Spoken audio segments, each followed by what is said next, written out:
अस्सलाम वालेकुम दोस्तों, क्या आप जानते हैं कि इंसानी गोश्त बहुत मज़ेदार होता है। बस ऊपर की जिल्द थोड़ी कड़वी होती है, बाकी का गोश्त बहुत लजीज होता है। ये अल्फाज मेरे नहीं बल्कि उस जंगली कबीले की औरत के हैं जिसका ताल्लुक पैपुआ न्यू गिनी के एक जंगजू कबीले से था जो कि आदमखोर यानी कि कैनिबल्स थे। वो औरत मजीद कहती है, जब भी हमारा कोई अजीज मरता है तो उसके करीबी रिश्तेदार उसकी लाश को पकाकर खाते हैं। खानदान की सबसे बड़ी औरत इस लाश को पकाती है। लाश के हाथ बहू को खिलाए जाते हैं और ये उसके लिए काबिल फख्र बात होती है। दोस्तों, आज हम दुनिया के एक ऐसे तारीक कोने में जाएंगे जहां मौत का जश्न मनाया जाता था। सब कुछ रूटीन के मुताबिक चल रहा था, आदमखोरी भी और जिंदगी का सफर भी। लेकिन फिर एक नामालूम बीमारी सामने आई, एक ऐसी बीमारी जिसने साइंस के होश उड़ा दिए, एक ऐसी सजा जो इंसानी दिमाग खाने के बदले में उन्हें मिली। आज हम कनेक्टिंग द डॉट्स में पर्दा उठाएंगे कुड़ बीमारी से, जिसे दुनिया द लाफिंग डेथ के नाम से जानती है। ये बीमारी इंतहाई अजीब थी। इसका शिकार होने वाले शख्स के पहले सर में दर्द होता था, यूं लगता कि बुखार हो रहा है, मगर फिर उस शख्स का जिस्म कांपना शुरू हो जाता। वो अपने कदमों पर खड़ा नहीं हो पाता था, लड़खड़ाने लगता था और सबसे खौफनाक बात, मरीज अचानक जोर जोर से हंसना शुरू कर देता था। हालांकि वो तकलीफ में होता था, आखिर में उसका जिस्म मुकम्मल बेजान हो जाता था। चूंकि ये दूर दराज इलाके के लोग थे जो तोहमत परस्त भी थे, उन्होंने इसे बीमारी नहीं बल्कि जादू का नाम दे दिया। अगर एक गांव का कोई शख्स बीमार पड़ता तो लोग दूसरे गांव पर हमला कर देते कि तुमने जादू किया है। खूनरेजी बढ़ रही थी लेकिन मौत का सिलसिला रुक नहीं रहा था। इस सब में एक अजीब बात ये थी कि इस बीमारी का शिकार सिर्फ औरतें और बच्चे हो रहे थे। मर्द बहुत कम बीमार पड़ते थे। आखिर ऐसा क्यों? क्या जादू सिर्फ औरतों पर असर करता था या हकीकत कुछ और थी? अब वक्त बदलता है। सन 1957 में मेडिकल कॉलेज के एक तालिब इल्म डॉक्टर माइकल एल्पर्स ने अखबार में एक हैरानकुन खबर देखी। खबर थी कि जंगल के डिस्ट्रिक्ट ओकापा के 4 कबीले के लोग धड़ाधड़ मर रहे हैं और वजह किसी को मालूम नहीं। डॉक्टर माइकल की जुस्तजू उन्हें वहां ले गई और उनकी अपॉइंटमेंट इसी इलाके में हो गई। वो इस जंगल का पहला मेडिकल ऑफिसर बन गया। डॉक्टर माइकल ने अपने साफ सुथरे ऑफिस को छोड़कर उन जंगली लोगों के दरमियान रहने को तरजीह दी।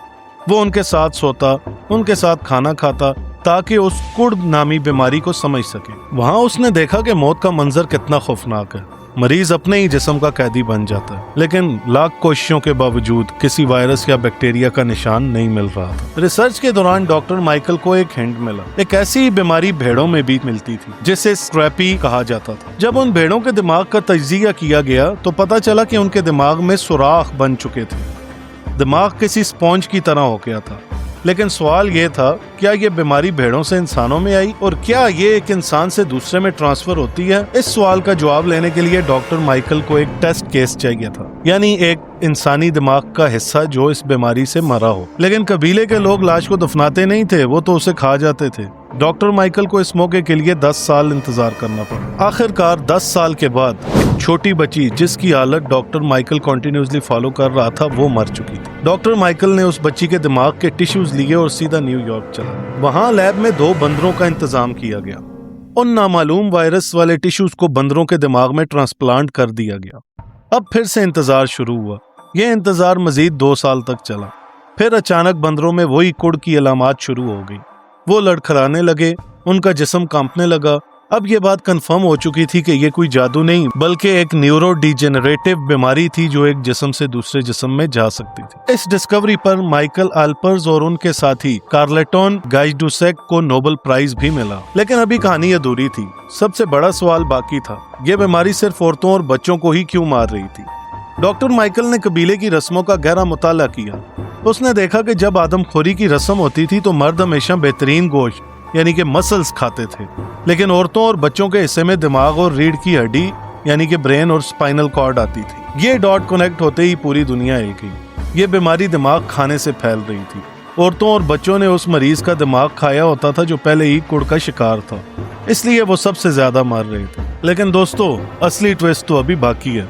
जब साइंस ने मजीद गहराई में देखा तो पता चला कि ये ना वायरस था और ना ही कोई बैक्टीरिया, ये प्राइन्स थे। प्राइन्स क्या होते हैं? ये एक गलत प्रोटीन है। हमारे दिमाग में नॉर्मल प्रोटीन्स होते हैं, लेकिन जब एक प्राइन दिमाग में दाखिल होता है तो वो दूसरे प्रोटीन्स को भी अपने जैसा बनाना शुरू कर देता है। ये किसी ज़ोंबी वायरस की तरह दिमाग को अंदर से खोखला कर देता है। और सबसे डरावनी बात, प्राइन कोई जिंदा चीज नहीं है, इसलिए इसे मारना नामुमकिन है।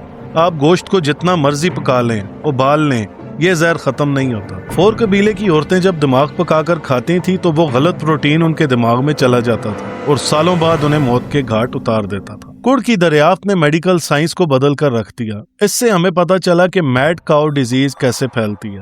ہمیں پتہ چلا کہ الزائمرز اور پارکنسنز جیسی بیماریاں کیسے دماغ کو تباہ کرتی ہیں۔ لیکن اس کا ایک اور پہلو بھی ہے۔ فور قبیلے نے 1960 کے بعد آدم خوری چھوڑ دی، لیکن کڑ کے کیسز 2010 تک سامنے آتے رہے۔ کیوں پرائنز دماغ میں 50 سال تک چھپے رہ سکتے ہیں؟ سوچئے، ایک شخص نے 1950 میں گوشت کھایا اور اسے سزا 2000 میں ملی۔ دوستو، یہ کہانی سکھاتی ہے کہ فطرت یعنی کہ نیچر کے اپنے قانون ہیں۔ انسان نے جب اپنی نسل کا گوشت کھانا شروع کیا تو فطرت نے ایک ایسی بیماری پیدا کر دی جو کسی دوائی سے ختم نہیں ہو سکتی تھی۔ آدم خوری شاید آج ختم ہو چکی ہو، لیکن ہماری ماڈرن سوسائٹی میں ہم ایک دوسرے کا گوشت تو نہیں، لیکن ایک دوسرے کا سکون اور عزت ضرور کھا رہے ہیں۔ ہم ڈیجیٹل آدم خور بن چکے ہیں۔ یہ تھی کڑ کی داستان، ایک ایسی ہنسی جو موت کا پیغمبر تھی۔ ڈاکٹر مائیکل ایلپرز نے جنگل میں رہ کر وہ دریافت کی جس نے دنیا کو نوبل پرائز دیا، لیکن ان معصوم لوگوں نے اس کی قیمت اپنی جانوں سے چکائی۔ اگر آپ نے ابھی تک ہماری ڈیجیٹل ڈرگ والی ویڈیو نہیں دیکھی تو یہاں کلک کر کے لازمی دیکھیں۔ ملتے ہیں اگلی ویڈیو میں۔ اللہ حافظ۔